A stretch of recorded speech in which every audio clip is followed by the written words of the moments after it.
10 વર્ષ સુધી આ પિક્ચર થિયેટરમાં ચાલશે. મેં તો આ ત્રીજા દિવસમાં બીજી વખત મૂવી જોયું. બહુ માઇન્ડ બ્લોઈંગ છે. એવું લાગે કે રિયલમાં ભગવાન ઉભા છે.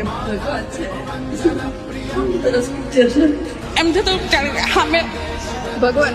હું તમને વિનંતી કરીશ એક જૂના પેઢી તરીકે કે તમારા લોકોને કૃષ્ણને શંખ વગર, ચક્ર વગર અને વાંસળી વગર નિહાળવો હોય કે કૃષ્ણ કેવો છે, કૃષ્ણની અંદરનું મનુષ્ય સ્વરૂપ કેવું છે, તો તમારે અવશ્ય લાલો મૂવી તમારા પરિવાર સાથે નિહાળવું જોઈએ.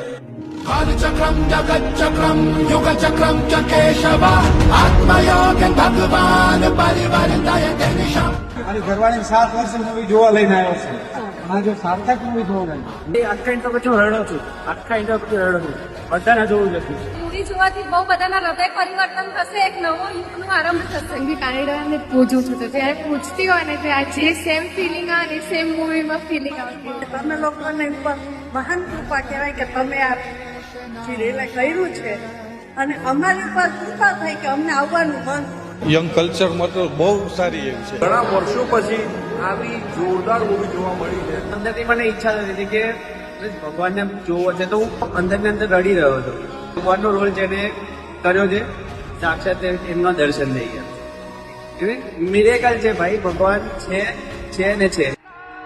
કૃષ્ણ કૃષ્ણ કૃષ્ણ કૃષ્ણ